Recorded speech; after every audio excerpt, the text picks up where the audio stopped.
I'm going to tell you an epic tale of heroes and adventure, of battles and love and high fantasy. This is the world of Sansi.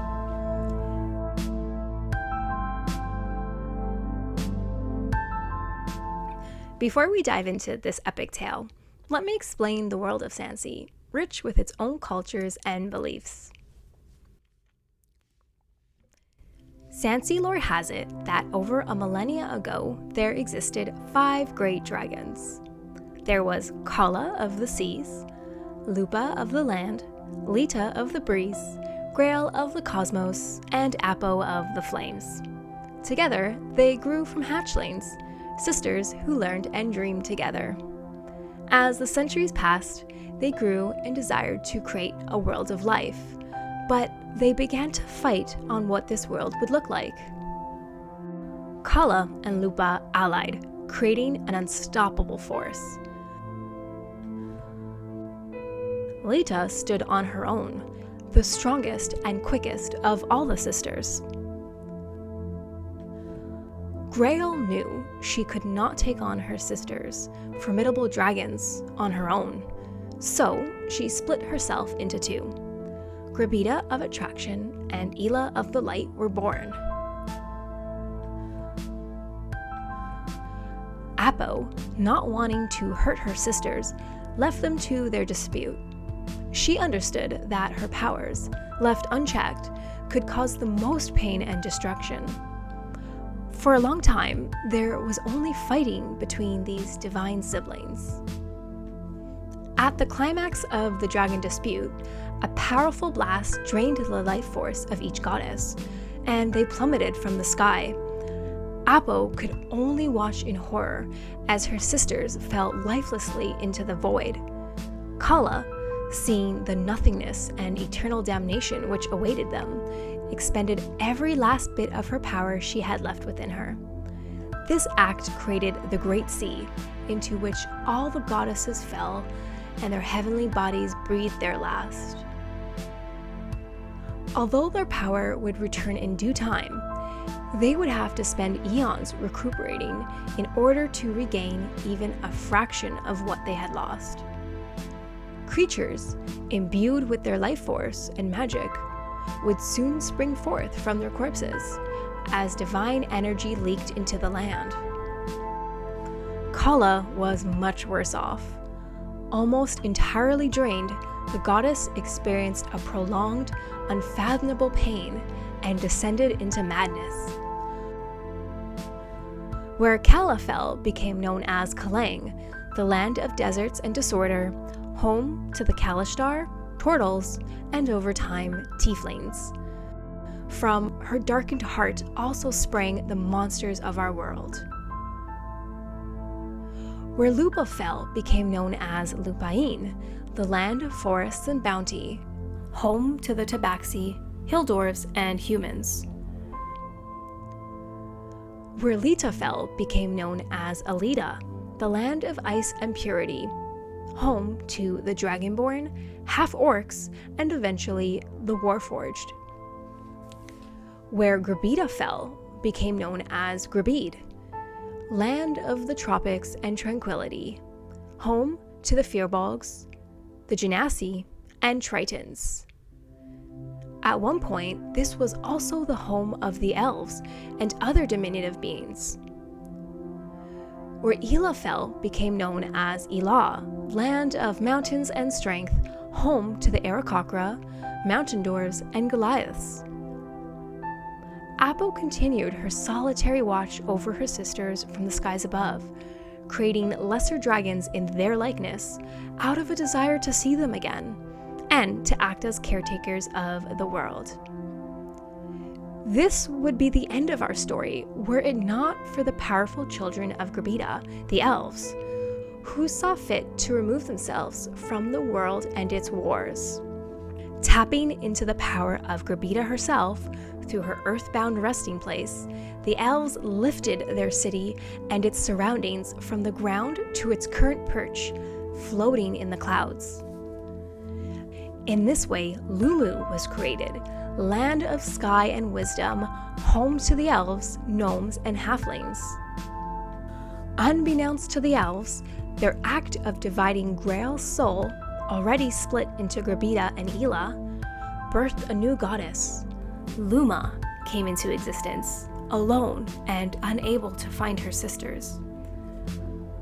Apple spotted the youngling before too long and took Luma under her wing.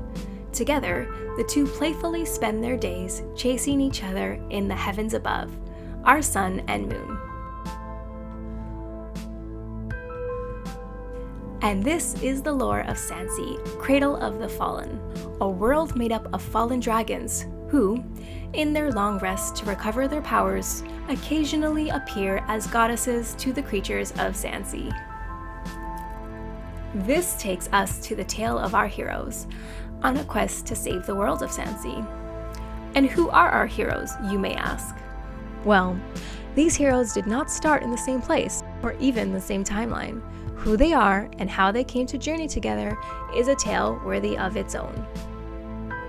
Axel.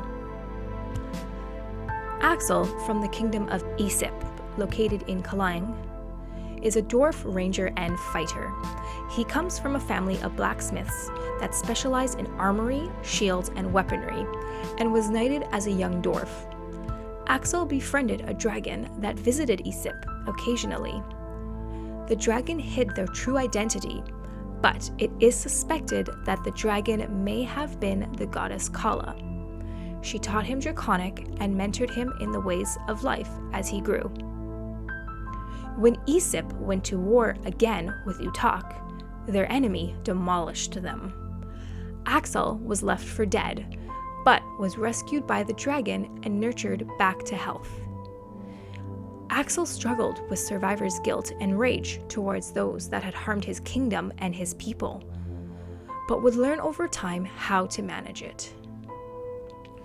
Axel adventured all over Sansi, hunting monsters, helping folks he met along the way, and even settling disputes. He came to be known for performing heroic feats along his journey.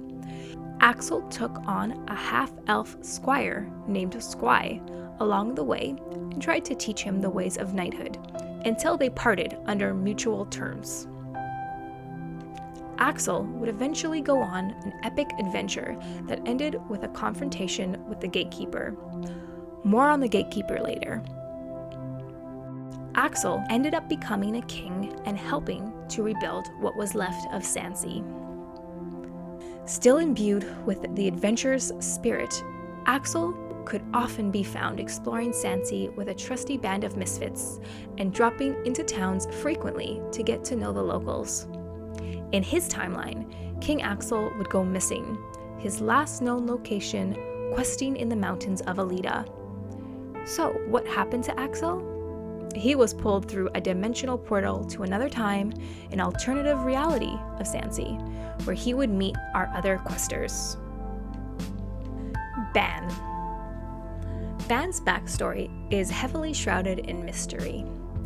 From first sight, appearing as a happy-go-lucky halfling, what is known of him is that he grew up in a small village near Lacus to a family of fisher folk.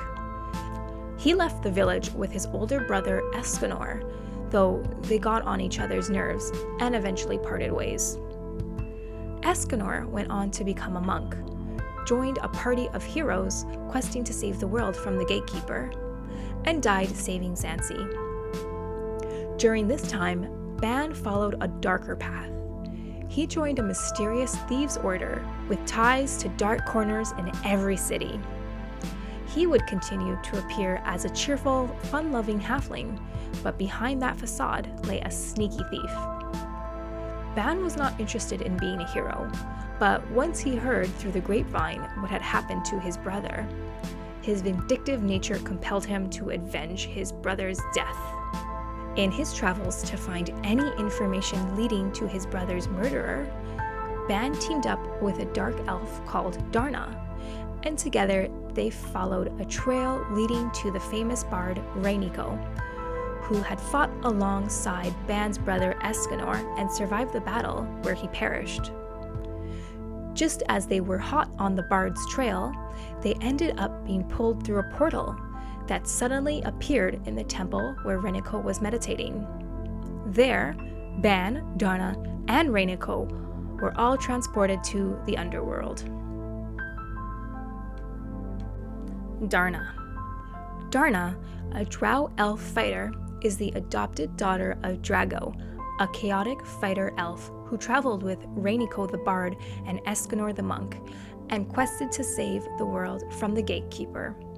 Like Escanor, Drago did not survive the Great Battle, and Darna was instead raised by an abusive aunt in Noon, a city of Kalang.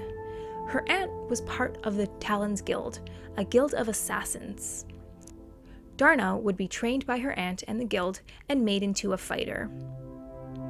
Darna became consumed with longing for Drago, the only person to ever show her kindness.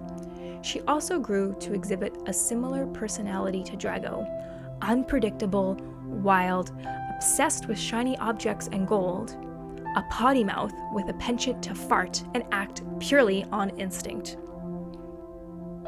When she was old enough, Darna set out to find out what happened to her adoptive mother, Drago. There, she crossed paths with Ban, and together they followed information that led them to Rainiko the Bard, her mother's former comrade. They ended up tracking Rainiko by first visiting her home city of Pina in the floating kingdom of Lumu. They dropped by her place and met with her adoptive daughter Natil, a priestess to the goddess Luma. Darna made fast friends with Natil, but stole the priestess's special necklace, which led her and Ban right to Rainiko, meditating in the city temples. Just as they were upon the bard, all three were sucked into a portal. Rainiko. Rainiko is a noble high elf from the house of Nico. The clan hailed from the floating city of Pina in Lumu Kingdom. Her parents were closely tied to the elf court, her mother a war general, and her father a royal scholar, historian, and occasional advisor to the king. During Rainiko's childhood, her mother and elder brother were lost to the Great War, and Rainiko was raised by her father. As she transitioned through the later days of youth, her father left Lumu on a quest for the king and never returned. Rainiko came into adulthood while spending the bulk of her time at the sage libraries, where she became fascinated by the lore of the goddesses. She also showed a talent for instruments and music. Once she was of age, Rainiko sought the permission of the king to leave the city and seek out any information of her father's disappearance of years previous. She took on the role of the bard to pay her way through Sansi, and made many friends in her journeys. She would eventually put a pause on her quest to find her father, and instead joined forces with a group of heroes, including Drago, Escanor, and others, to save Sansi against the evil hand of the gatekeeper. Along the way, she would befriend a hellhound called Shade, who was saved by Drago and Rainiko, and she would also save a young elf named Natil from the streets, and later adopt Natil as her daughter.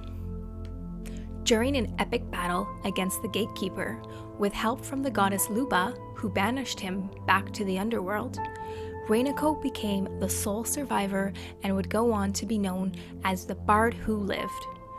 Rainiko would return home to raise Natil, indefinitely pausing her quest to find her missing father. This is where Ban and Darna found her, meditating in the local city temples, where all three would suddenly be sucked into a portal and transported to the underworld. Zanzar. Zanzar is a noble Goliath from the frozen isles of Alita, standing at over 7 feet tall.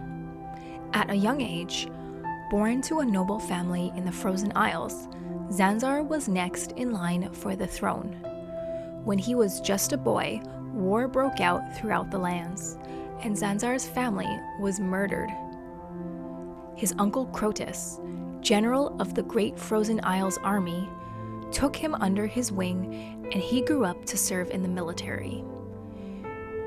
There, Zanzar would travel throughout his kingdom and beyond, keeping peace and order. After the death of his uncle's sons framed Zanzar for the general's death and established martial law, forcing Zanzar to fake his own death and get away on a quest to prove his innocence and enact revenge. This led him to team up with a group of traveling companions and take on the Gatekeeper in his timeline. Zanzar survived the ordeal, but soon after the Gatekeeper's defeat, he was spirited away to the Gatekeeper's realm, where he would soon meet up with our other heroes. And so, the first chapter begins.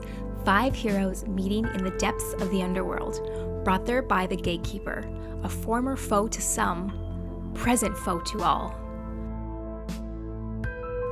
The Gatekeeper. The origins of the Gatekeeper have been speculated for centuries. He is rumored to have been a mere mortal human or tiefling known as Mead, a citizen of Sansi who the goddesses punished for some nefarious crime. As punishment, he became the Gatekeeper to the dead. Mead was placed in the underworld to guard the souls of the dead who await their chance to be born into a new existence. He is immortal, with vast power, and a hatred toward the goddesses, and a penchant for causing trouble in Sansi when he is able to escape his realm. The last time he was seen above, the Gatekeeper was trying to bring ruin to Sansi, but he was vanquished by heroes and sent back down to the underworld. Depending on whose timeline, the Gatekeeper has only just been defeated, like in Zanzar's timeline, or over 100 years have passed, like in Rainiko the Bard's timeline. So, how has the Gatekeeper gained the power to spirit these 5 heroes to his domain? And for what purpose? Now that we've covered our heroes' backstories, catch us in Chapter 1 for the start of this epic tale of adventure. Not Not once. once. I didn't do it right. Try it again.